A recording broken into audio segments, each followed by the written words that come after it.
out. It's getting Dude, I like Microsoft Word with like, remember the word art and like it would be like wavy or something. You ever there you go. doing That's that our back intro. I in the just hit record. So your wavy thing, that's our intro. day? So this Hey. is I guess we're going to call this a pilot episode for the Deke Snipe Celly DSC podcast. We've got Kylie Murrin, Chad Newman, and myself, Ryan Gates.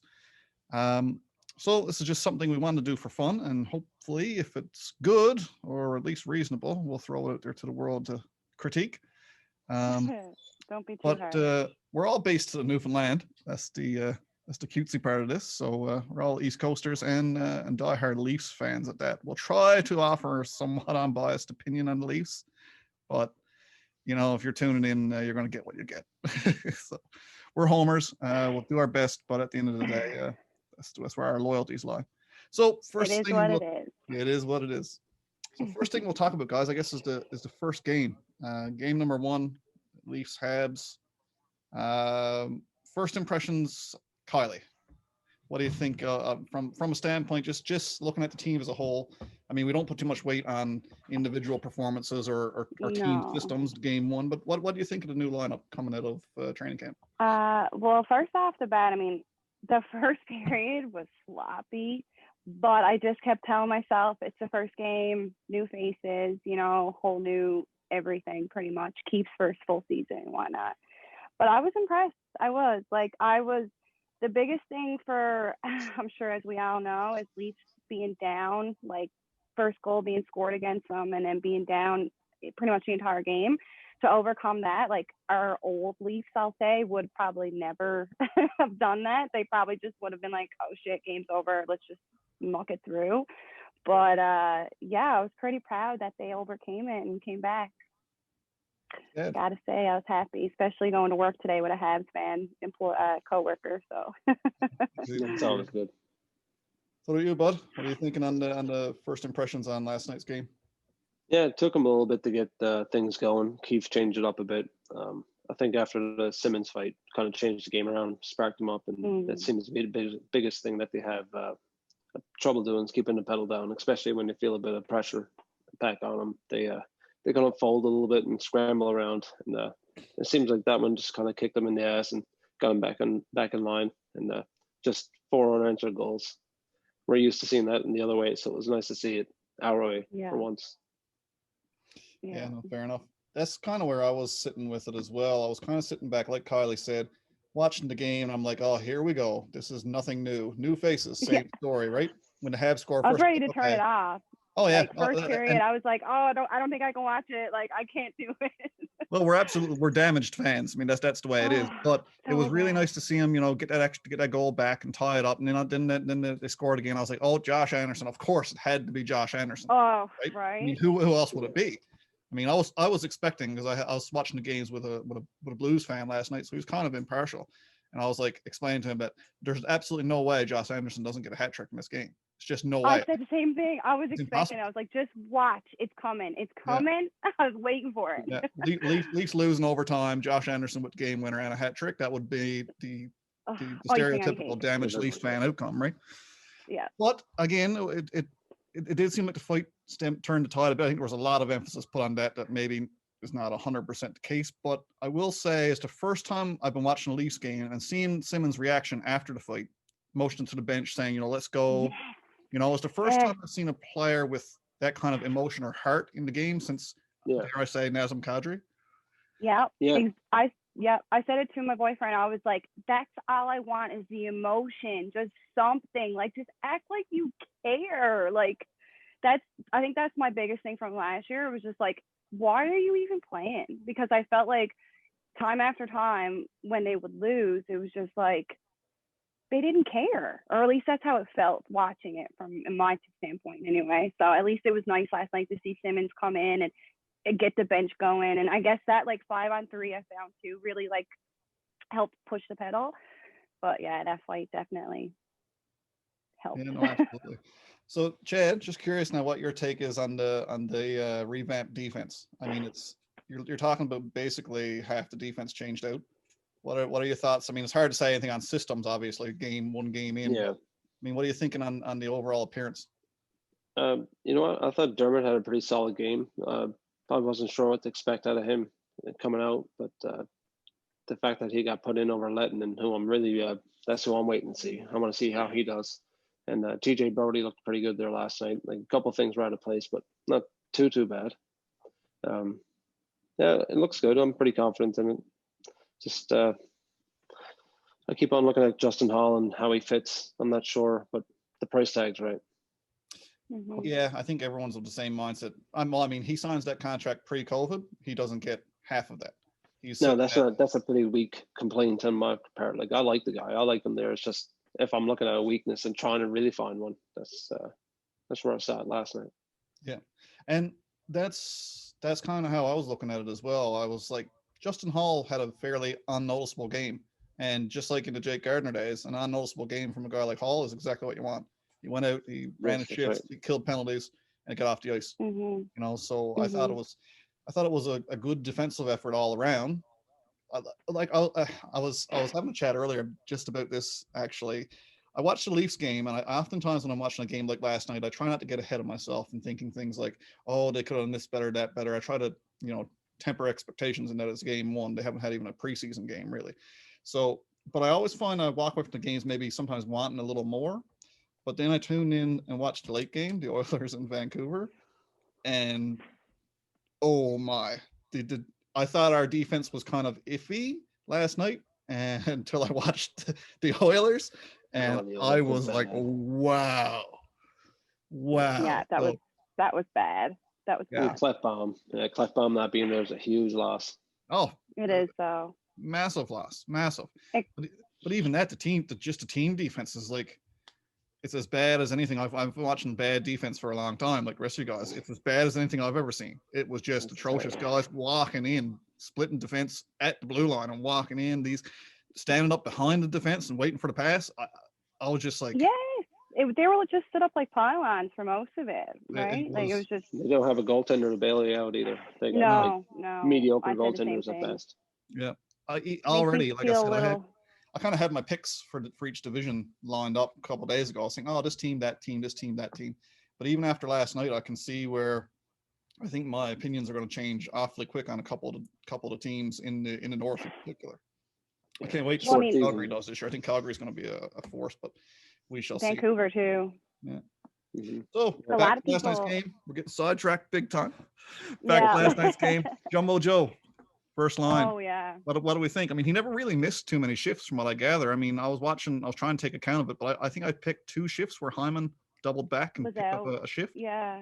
I was trying to notice too. He honestly didn't stand out too much to me, but he didn't not stand out, if that makes sense. So not too much that he was like dragging the guys down or anything, but absolutely. I'd have to give it another few games before I can make like a fair decision, I would think. Yeah, it was pretty quiet. Yeah. No, absolutely. I'm just going to pull up out of curiosity. And I want to look at his time on ice. I never actually looked at the stat beforehand. Curious to know too. Pull it up. Thornton, 17:30, 17 and a half. Oh, wow. Yeah. Not bad. Yeah. So it's just pretty much the penalty kill, power. No, is he on PP1 or PP2 or any of them? Or no, he's not, is he? He's on one. No, so. Oh, okay. Yeah. I'm just trying to they're always changing it. And then they had Letton in on PP2 and now he's not even on the roster. Yeah, no. I'm excited to see him though. I really am. In comparison though, Matthews plugged 25 minutes. We'll see him on the weekend. Wow. Yeah. So Matthews, Mariner. He's a horse, man. They're going to ride those guys do or die. Oh, Mariner was just shy of 25 minutes, 24:47. So Joe put up the same amount of minutes as a second line player. Tavares and Nylander were at 18 minutes and 19:30 apiece. So for Joe to pop in 17 and a half minutes is, yeah. I mean, you can't knock that, right? I'm assuming Hyman's time was up. Not really, 18-14. So keeping in mind Hyman killed penalties as well. So I wish they'd put Hyman back up there though, honestly. Now that they got Matthews and Marner back together, I'd like to see Hyman up there with them. But I mean, there's a reason why Keith is behind the bench and I'm not. So yeah, absolutely. That's why we're doing a podcast for nobody. Exactly. The way I look at the lineup, because I was kind of the same way first year. I was like, that line works. Why mess with it? But then I was thinking, obviously depth scoring has been the issue. Like the third and fourth lines last year did virtually nothing. So Keith must be looking at this in the sense that the Matthews-Marner combo is going to get it done regardless of who's with them. And they will. Last night they didn't. Yeah. But not for lack of skill or opportunity. It just didn't go in the Well, back. oftentimes they cancel out, like best line versus best line. Exactly. It's going to cancel out. And Bottom six to get it done. That's what happened versus Columbus, I feel, honestly. Yeah. And this is what I'm saying. So now you move Hyman to the third line. Canceled out in the bottom six did it. Yeah, absolutely. Hyman to the third line now, and you've got Hyman, McKayev, Kerfoot. To me, which is a much strong more third line threat than Kerfoot, Thornton, McKayev. To me, and like Engvall or something, right? Like McKayev is dangerous. He's going to be tough to watch, I think, this year too. I find McKayev pops out of nowhere and he's fast. He's out. Yeah, no, that's how... so good on the puck too. I find like he just pushes guys out of the way and just like kind of like Willie. Like I don't know, he's just special to watch. I love it. Mm. And how about the Nylander showing last night? I mean, right out the gate coming out. Best player on the ice all night. Oh, and noticeably better than most. Like his puck control was right there, same as always, doing his thing. But I mean, he was just so. Like when he had the puck, every time he had the puck, you're looking at him, you're like, that guy's a threat. He's a threat right now at this exact, doesn't matter where he was on the ice. It's like something could happen. And I mean, when he's skating with a guy like Tavares, I mean, I just can't understand the fans out there who are still of the trade Nylander. Trade him. I don't. Tavares camp. You know, like what out of your mind. All news. I've been saying since all the big signings happened that he is the best valuable player. Like he's the most valuable contract of all of them. Oh. Like regardless if you look at the whole stalemate that went on. I mean, technically that happened with Marner too, and everybody forgot about that, but yet they're still shitting on Willie. Like get over it. Like he's not going anywhere. Oh, pound for pound, he's one of the best contracts in the league right now. 100%. He's wicked. And if you can say otherwise, then you're just you're blind, or you're just being stubborn just because. Yeah, absolutely. That brings us, I guess, to our next little topic. Let's talk about the divisions and separation. Who got better? Who got worse? Where we think people are going to lie at the start of the playoffs. So, what I'd like to get from you guys, we'll do it division by division. We'll go around together, give our take on each division. We'll start in the North. North easy for us. We're all very familiar with that. It gets a little dodgy for me out west because so much as I gotta look them up because I don't even know them. So me too. I actually have to pull up the visual as well because I literally can't remember who's in what division. It's no, me either. I switched back to my Leafs case though, so. So you're good to go. After the summer, I was like, I just need a break. I got on Amazon, ordered a new phone case. I was like, oh. So what do you think? That's how sick of it. Top two in the North, bottom two in the North. No, this is so wrong. I got a funny feeling the consensus bottom is going to be. Yeah. Actually, I'm looking at the wrong one there. Just hang on. There we go. Where are you? No, I'm still wrong. There we go. There's my divisions. So, Canadian division, obviously, Calgary, Edmonton, Montreal, Ottawa, Toronto, Vancouver, and there you go. Gotcha. I'm biased to Toronto. Obviously, they got a real strong team. This, every year that comes up, it's always like maybe one more year could do it. Maybe 1 year can do it. And with the veteran presence, like you got three hungry guys, like Spezza and Simmons and Thornton. This is pretty much those guys' last chance at a cup, and they're not going to go away quietly. So that might be like the last thing they need, hopefully, to get that push towards the end. I'm not counting out these Senators. You don't know what's coming out of them this year. I mean, they got a lot of good players, and they just did like an instant rebuild. And it's they got fan support. They got Tim Stützle. Obviously, right now it's not a big thing. Yeah, they got Stützle ready to chuck as a beast. Yeah. It's going to be interesting to see what they do. And they got a goaltender in Murray, so. Vancouver, maybe. I can't see it. What do you think about Winnipeg? Winnipeg's always a force. Yeah. If you get the goaltender. It's a total toss-up, honestly. Like you can say that the top three are probably going to be, the Leafs, Vancouver, Calgary. I think Calgary, I really think is going to be 1 or 2 in the division. That's where I'm kind of sitting with it. I really think the additions they made. A lot of the like Sportsnet analysts and those guys had Edmonton, which is like, I don't know. I mean, I know they have McDavid and they have Nuge and they have, but it's just like they have no goaltending and they have no defense. So Nope. That was us 2 years ago, or well, us last year, really. Us now. Maybe us now, yeah. Us next month, really. No, I really don't have Edmonton in the top 2. Do I think they'll make the playoffs? Top 4? Absolutely, 100%. Me too. If I had to choose another team to squeak in after watching the Habs last night, would they? 100%. I mean, they're got a solid team. Contenders. And I mean, seeing what they did this summer, like putting Crosby out, like that was. I mean, you could have bet money on it, like that wasn't going to happen. And they just, with Carey Price in net, anything's possible, I guess. Anything's possible, and they got some good young talent. Now, I'm not always struck on good young talent as a fail safe because I've watched it kind of fail for years now. Yeah. But I mean, you look at Suzuki, you look at what's the other kid's name? Romanov. The new guy. Yes, Romanov. Oh, Romanov. Yeah. He looked great last night. Yeah. He had like 22, 23 minutes or something last night. First NHL game, like right at the gate. Said Laws.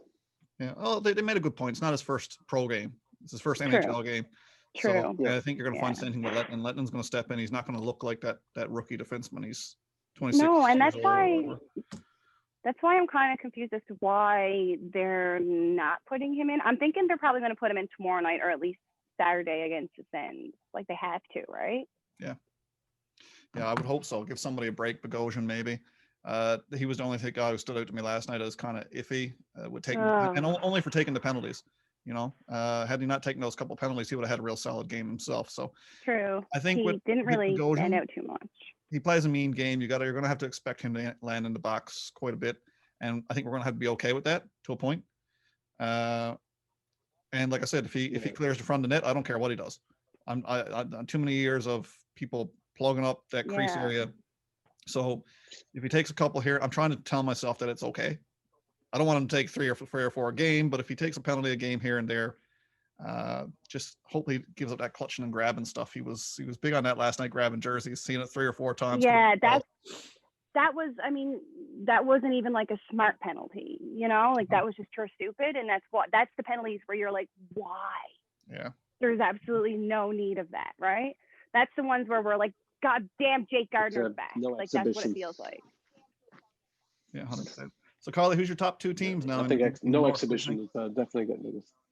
Yeah, that's true, Chad. That's true. Top 2. Well, I mean, like I said, it's going to be biased. I guess. I don't think it's biased to say Toronto. I mean, a lot of people. A lot of people do. Like before we got on here, I was just on reading as much as I could, just different websites and different analysts and different people's opinions, essentially, and even ESPN, which we know doesn't even know hockey, and some of those guys have Toronto. So it's just like there's got to be something, It's not just bias. But okay, well, if I'm going to say top 2, I will say Toronto, and I'll probably go with Calgary. Okay, that's kind of where top 2, and then my bottom 2, I'm gonna have to go with Ottawa and Winnipeg. Yeah, and it's a total crapshoot. Bottom 2 in the North is like I think that after those 1 or 2 top tier teams, and they're only top tier by a margin, I think the rest kind of fall in line. I think everyone expects Ottawa to finish low because they're basically a new team and an experienced team. But again, I don't count them out. Yeah, no, I'm the same mindset. I actually had the same picks as you. I would have said either Vancouver or Winnipeg. But then after the showing Vancouver had last night, I was pretty impressed. I mean, they got Pettersson and they got Hughes. They got a good little team. Like no real difference than like Leafs. Like yes, we got a few vets and stuff now, but I mean, they lost their goalie. That's the only that was kind of throwing me, right? Losing their goalie, I think, was tough. And they lost Chris Tanev. I think that's a big knock to the defense. But all in all, they looked good last night. This Niels Hoglander kid, he had a great first game, scored a goal. He looked steady. I thought they looked great. So it's again hard to say. I think the Jets are missing Brian Little this year, if I'm not mistaken, at least for a little while. I don't know the story there. I can't remember, but I do remember seeing he was out for an extended period. But in any case, that's right at that sitting. Let's move on to what I think is going to be the harder of the divisions to predict, being the East. We're talking about Boston, Buffalo, Jersey, Islanders, Rangers, Flyers, Penguins, and Capitals. There's right off the bat, I think Tampa, for sure. Oh, Tampa's not in the East. Yeah, they're not even in the East. They're in Central. They're in Central for some reason. Yeah. It's so weird. I got them going to up start at that. Yeah, no worries. That's the chart I'm looking at. I got them both together. I know I couldn't find it on our chat. I just had to keep Googling, but it's in our chat.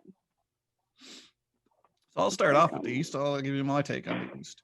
I'm at first glance when I'm looking at the East, the icon that jumps off the screen at me all the time, and I don't know why, is the Rangers. I look at the Rangers and I say there's more going on there. They had a good season last year. I thought they played well. With Lafreniere coming into the system, I am with a Panarin. I don't know, man. I just look at them like, gosh, that's a good team. Can they make the jump? I don't know. I'll never bet against Pittsburgh. I just don't. When it comes to picking a top two teams, I'm going to say Pittsburgh no matter what. As long as they get a healthy Sid, I'll always say Pittsburgh is a top two team. But you almost gotta. For me, I always lean towards the Capitals too. When you're talking about star power, job to match pound for pound with the Capitals if they're healthy. So my two picks. Philly got a good team too. Philly got a great team. Rangers got a good team. Islanders, I don't know how, they got a great team. Yeah. Jersey, it's going to be a hard division. I had a message, oddly enough, today. The Rangers also good. You want some juicy gossip? I had a message from a guy today. He's in New Jersey, a guy I just got a contact with through doing some blog writing. And he told me he's heard that Jersey's made a huge pitch to pry Dubois out of Columbus. Wow. And he's been saying that he wants to trade, doesn't he? Well, Tortorella put flames at that yesterday and said, I don't even know how I want to coach this kid if he doesn't want to be here. We'll see how that really works though out. I can see straight up like Torts just telling him to get out if he doesn't want to be here. Why you here? Yeah. Right. So they're probably going to push to get rid of him. I'd say definitely before the trade deadline. So that would be a real interesting deal to bring a guy like play for Tortorella. Yeah, well, that wants to play for Tortorella. Right. But I wonder who they're offering. Like, who are they trying to trade? I wonder. Or are they just trading like picks or something? Give me 2 seconds, and I'll tell you what I was. Oh, you did. You got the. Oh, you got better deep. I got the details of the rumor. Rumors are like rumors are, but I was looking. I was like, of all the teams in the league who could take the guy and pay him, Jersey got the money. Yep. Of all the teams who could trade some assets, Jersey got the assets. They're in rebuild, so it's not unfeasible. Now, a guy like Dubois on Jersey makes a huge difference to their team as well. Just like I'm not saying rebuild complete by any stretch, but man, that's a big chunk to sign off, right? The compete level goes way up. 100%. He's amazing. I honestly didn't know how good he was because you don't see him as much, as some other teams. But obviously seeing him this summer, I was just like, wow, he's actually a lot better than I thought he was. Like, than I give him credit for, I should say. So here's the trade details. What I was sent.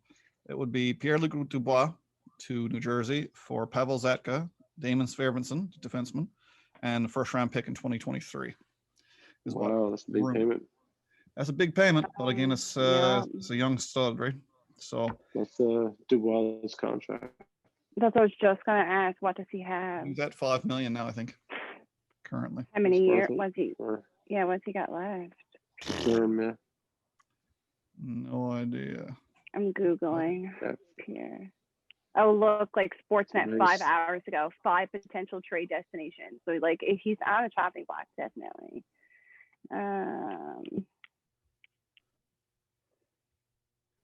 Cap friendly. He's good till next year. After next year.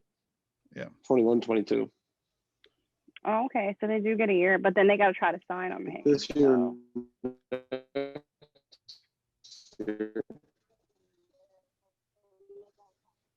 Ooh, I can't hear what you said. He cut out. We lost you.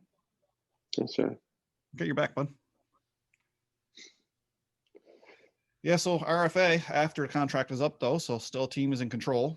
I mean, he's only signed for $5 million right now though, so like he's gonna probably want to get paid.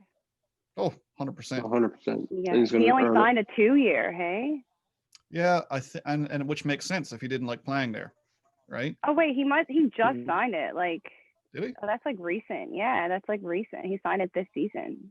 Okay, well, then that makes even more sense. If you don't want to be there. Yeah, 2021 and he signed a little bridge deal, I guess, just to get into training camp. I bet. It's a tradable deal too. Oh, big time. Yeah, for sure. That's definitely what it was for. Signing date December 31st, 2020. Yep. Yeah. I mean, I don't foresee him anything other than a number one center in the league. So. Oh yeah. What's the going rate for a number one center in the league? I mean, you got to have a top end prospect. Zaka is certainly in the top tier, depending on the team who he's playing with. A steady top 4 defenseman in Damon Servenson, and a first round draft pick. Third overall. Yeah, I mean, I don't know. It'll be interesting. If that trade happened to go through, then I'd be very keen to see where New Jersey would land, given. I mean, they got a Hughes as well. I mean, they've got a couple of first overall picks, right? So I mean, Subban's still down. They got Mercer too. Dawson Mercer. They just got Andreas Janssen from us too. Mm-hmm. Oh yeah, forgot about that. How did I forget about that? Yeah, good young player. Yeah, top 6 forward. Feisty right. Like he's probably gonna. Team. So he's probably gonna slide right into like the. He'll be right on the top line if that trade ever, like if that happens, like he's going to be. You know what I mean? Obviously, but like, where's Lafreniere and all those guys playing? Like, I haven't even watched. Obviously, their first game is probably right now. No, but I mean, not Lafreniere. What am I trying to say? Dawson Mercer. I don't know why I said Lafreniere. Dawson Mercer. Like, is he playing, or did he like make the cut? Anyone know? Don't think so. I think he said it for one more year. Yeah, I figured so. He's still a bit young. Yeah, he's a great looking young player. I don't think he's shown a top 6 ability yet. Certainly not in the NHL. No. So until he puts in a little more work, I think that's where you're going to sit with it. So back to the main question, though. My bottom pair in all things being equal and no trades happening, I'm still picking Jersey to finish in the bottom echelons of that round or that division with Buffalo. That's a hard division, right? It is. Buffalo and New Jersey. Jersey, Buffalo is my picks. Buffalo's gotten better, no question. They'll still cause the least fits as per usual, but they're not in the same division anymore. They're not going to play anymore, so we won't have to worry about it this year. That's true. No more Jack Eichel. Yay! God, I hate that guy. I know. But what do you think, Dad? You got any thoughts on your top 2 in that division? Rangers is they got probably the best goalie tandem in the league. This new kid that they got. I think he's going to be pretty good. I think he's the next elite goaltender coming up. Who's that now? Who you talking about? How do you pronounce his name? Hold on. What team are you talking about? I missed what you said. Rangers. Oh, Shesterkin, is it? Shesterkin, yeah. There you go. Yeah, I think that's something we never talked about. That goalie tandem is going to be. Mackenzie Blackwood. Yeah. Yeah. Definitely. No, and this is why the Rangers jump off the screen at me. I'm like, too much good going on there, not to be good, but potential and actual results, 2 different things. So I'm kind of gonna give them a year off and say maybe not playoffs, possibly. Top 2, certainly not. I don't think. I don't know. Hard to say. I'd put them up there. No, that's why we're chatting. I like it. So who you got with the Rangers? Who else? Rangers and Washington. Nice. Kylie, what are you thinking? God. Do I go to hell if I say I think Boston might still finish pretty top, like one of the top teams? Yes, you do. Right? Yes. Yeah, I know. But I mean, I know Boston did lose like Torrey Krug, and I mean they lost their captain. So, but they gained some in I don't know. I want to say the Rangers. I want to say Philly is going to do good this year. I don't know why. I Philly just never feel does like good, Philly. but I like it. Yeah, like I feel like I don't know, just seeing them last year, I don't know. I feel like I'm gonna say Pittsburgh. No, I'm not saying Pittsburgh. There's too many good teams in that division, though. That's like why I you have wanted that one Washington. next. That one is so tough. You have man. Washington. You have, like you got Ovi. You got Crosby. You got, Oh my God. Okay. I'm gonna say in that division, I'm going with Washington and Philly. I'm sticking with Philly. Washington, Don't know why. I just feel Philly. I'm holding you guys to these predictions. I like it. All right, let's move on to the Central. Let's talk about the Central. Central's an interesting one. It's not nearly as talent laden as the East. We're looking at Carolina. This is in no particular order, and is actually in alphabetical order. Carolina, Chicago, Columbus, Dallas, Detroit, Florida, Nashville, Tampa Bay. So for me, the obvious bottom dweller would be Detroit. That is a given. Next up from that, it gets a bit dicey. A lot of mediocrity in the Central. Chicago, I think, has gotten worse missing Taves. That's a no-brainer. Yeah, for sure. How's the COVID fallout going to affect Dallas? I mean, they got all their team is basically laid up for 2 weeks. Yep, at a minimum. I don't know how that's going to affect things on a sprint. Florida is always a question mark. Nashville is always a question mark for me. So just going to take crapshoot. I'm going to say in the bottom, Chicago, Detroit. I don't like anything Chicago's done recently at all. No. So at the top, Tampa Bay, no brainer. Coming out of the Stanley Cup without Stamkos. They haven't gotten any worse. Great young talent. I really like what Tampa Bay has to offer. As for who's next, I'm going to say Columbus. I really like Columbus. Columbus is one of those teams who brings it every night. I think it's driven by the coach. I mean, I wouldn't be able to play for the guy. I'd be fired. I know. The whole time. But I think this is their year to make a step forward again. They've been on the cusp of it. So my two, Tampa Bay, Columbus. What are you thinking, Kylie? Okay, I'm gonna go out there, and I want to say I think Nashville might do something this year. They got Roman Josi. Didn't he win the Norris? Am I right in saying that he won the Norris? In recent years, he definitely did. He did, yes.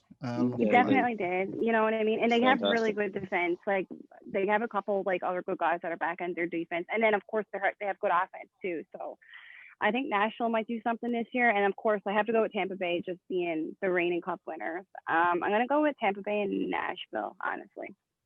I like the Nashville selection. Like I said, they're always mediocre. Can they big question.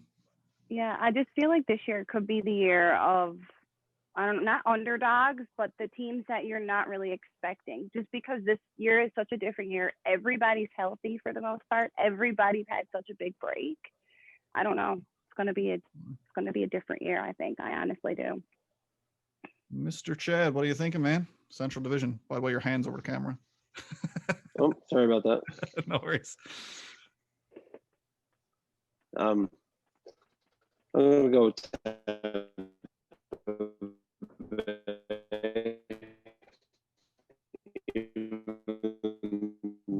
think we're losing you there, bud. Yeah, it's just completely gone, isn't it? Okay, you said Tampa Bay. We got that much. Oh, you're back. It's like it comes and goes, hey? Yeah. I'm not far from the router. Anyway. There you go. You're back. The second team, I'm going to go with Carolina. I'm just been looking at them, and I'm, in a few fantasy pools, and I'm just keep on looking at the team. I'm like, I think they are potent. I'm going to go with those two. And bottom is easily Chicago and Detroit for sure. Yeah, cool. Yeah, I agree. All right, we won't beat that division up anymore. We got one left. That's the West. One left. Yeah, West is an interesting. This one's going to be, this one I think is going to be tough for sure. Like it's going to be hard to pick who's the top for sure. I think exactly. This is the division I think which is most. That's most talent ridden when it comes to the upper echelons. Picking the top agree. 4 in the West is even tough, let alone top 2. Kylie, give me your bottom 2 in the West first. We'll talk about the bottom of the West. Well, I'm gonna have to go with probably the California team. Sadly, San Jose and LA, and I mean you could probably even throw Minnesota in there, but they're probably a little bit better than the Cali team. It's funny, hey? Like 5 years ago, you would have been like, "No, my God!" Right? It's amazing. Then, like, I know Carlson's probably going to be healthy this year, so San Jose will probably be a little bit better this season than they were last year, but they also just lost Jumbo Joe, so. Yeah. Oh yeah, Right? he's a room leader. He's experienced hand. There's a reason why the Leafs picked him up. When I look at the West, I'm so used to drafting hockey pools, for example. I'm thinking I'll get some guys out of California, get some of those big name talents. But you look at their roster, the Kings, for example, it is pitiful.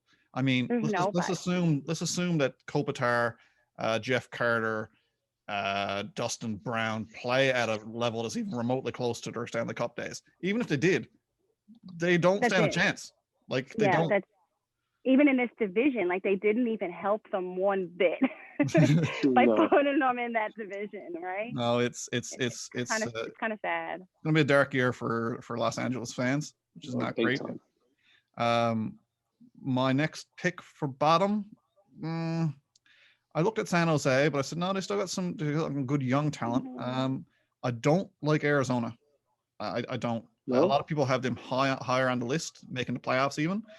And I don't like the construction of the team. I'll always forever be a Phil Kessel fan. Do I think he's going to help them in any way, shape, or form? No, negative. I don't think he will. I don't think they have the players that mesh well together. They kind of threw a team together, and I just don't like the team. So I'm going to pick them to finish bottom 2. I'm probably going to be proven massively wrong on that, but that's my bottom 2. Chad, what do you think? I kind of agree with you, though, honestly, because when you look at the other teams, like, Minnesota is definitely probably better than Arizona, so you're probably right, Ryan. Like honestly, that's total crapshoot anyway. Who knows? Any of these teams are one goalie injury away from finishing in the bottom. 100%. So, Chad, what do you think about the bottom in the West? I'm gonna go with I'm gonna go with Minnesota and LA. Yeah. Okay, so we're all across the board on LA. Now the fun part, Chad. Top 2 teams in the West. This is the hard one. Oh, Colorado, 100%. That's Well, I'll be lucky if anybody beats them this year. I think so. And between St. Louis and Vegas, it's a toss-up. I don't know. I'll go with St. Louis over Vegas, but I could be super wrong right there. Fair. Kylie, top 2. I got to say Colorado, obviously, for the top, just because it's like they got something to prove, and I feel like they can do it. And then I want to say Vegas, but I kind of want to say St. Louis just because, I don't know, like they lost Petriangelo. I can't say his name right now, but they gained Torrey Krug, like St. Louis, you know what I mean? So it's like, I don't know. And they got Mike Hoffman too, didn't they? Yeah. Yeah. So I don't know. That's a real toss up. Until I see like a few games, it's going to be hard to really pick. I guess it all depends if they mesh really well. But I'll go with Colorado and Vegas. Definitely Colorado and Vegas. My question with Vegas is, do you remember when the San Jose Sharks went out and traded for Erik Karlsson? And Erik Karlsson was going to come to San Jose and be the savior of defense along with Marc-Edouard Vlasic and Brett Burns. Is Vegas going to find a situation where they've got a elite level defenseman who doesn't play an elite level game in their system? That's what I'm curious to see, because Pietrangelo is, I mean, Erik Karlsson was every bit as good of a defenseman when he signed his contract in San Jose as what Pietrangelo was when he left St. Louis. The question is he going to fit in Vegas in that system? I don't know. That's what I'm. Questions around when you move superstars around like that. It doesn't always work out. Tyson Barrie that's exactly what I was just going to say. Like, I know Tyson Barrie wasn't on like their level even, but he definitely performed way better elsewhere than he did in Toronto. So it just depends on meshing well with their teammates and systems and just everything, I guess. So it's going to be hard. It's going to be a tough division, and it's going to be it's hard to choose right now without seeing any of them play. Yeah. But I guess that's why we're going to do it and look back on this in a few months and see how wrong we were. Holy shit. It's Anaheim and the Islanders in the final. Detroit versus Ottawa. Like, yeah, what the hell? No, my top two. I'm gonna go with Colorado. I'm all for Kadri lifting the cup, and I'm picking St. Louis because I don't think they've upset their team too much. I think they've added a piece in Mike Hoffman who's going to pump in. I think in a 52 game season, playing with Ryan O'Reilly, I don't think 25, 30 goals is out of the question for Mike Hoffman. I really don't. I hope that's the case because I really like Mike Hoffman. I remember playing the AHL. I thought he was amazing. So it's just like Ottawa days or whatever. Yeah, no, I'm a Hoffman fan. He signed a really nice contract there, a short one, $4 million. I think that there's less questions around the Blues than there is around the Golden Knights. So that's my top two. So it leads us to our last and final question. I think that's all I had anyway. Stanley Cup predictions when it comes to top two. Who are we looking at? So we've already decided between the three of us. Colorado is kind of like that team everybody thinks is going to make. I think we're all in agreement to that. So who falls in? Who out of all these top tier teams we talked about? Because the beauty with the playoff format this year, I don't know if you guys reviewed it, but obviously we all know that the top two teams or top four teams in every division play the first two rounds. After the first two rounds are over, everyone's reseeded based on where they finish. I was trying to understand it. Actually, I was reading it earlier. So they're being reseeded, hey, and then it's 1 versus 4, 2 versus 3. Yeah, so it's completely possible to at least run into Tampa Bay and Boston in the playoffs. Close. Honestly, though, you want to know something? I think if the Leafs ever had to face Tampa Bay, I think they could take them. Well, I think the Leafs could take Boston if they get their heads out of their ass. Yeah, true that. But the whole Boston thing, though, I feel like it's like in their head. Oh, you know what I mean? Yeah, it's like this like mental thing now. I think any Game 7 is like if they get to the playoffs, which they will. I hope that they just win in 6 or whatever, or lose in 6 for that matter. Like, don't go to Game 7, please. Don't do that to us again. Yeah, no. I think we deserve a sweep this next first round. They do. Like the first 2 rounds, sweep them. Please, God. Definitely Colorado. But what if Colorado does like the whole Tampa thing did and like completely shit the bed and not even make the playoffs? Can you imagine if that happened? It's possible. Like, what if they're right? What if there's like a bunch of illnesses or injuries or whatever, and they just completely crap? Who knows? But I feel like I want to say a Canadian team just because I don't want to jinx us, and I don't want to say Toronto because I don't want people to say that I'm biased. But I want to say Toronto. It's like me. I'm so, I mean, I'm going to have to say Toronto and Colorado Cup final. Yeah. Good Lord. I don't know if I'd live through that. I'm going to not say that because I'm going to try not to be a homer, even though I hope that's the case. I really do. I'll be the homer of the channel. Okay. That's fine. If I had to choose someone to walk into the playoffs along with Colorado, are they in the same division as Tampa Bay? That's the question. I don't remember. No. I think they're separate divisions, right? So that would be my take. Returning Cup champions, they haven't changed their team that much. If anything, they've maybe even gotten a bit better with Stamkos healthy and everything else. They're out, but they're without Cooch, aren't they? Yeah. I mean, that's a large piece, no question. That's definitely.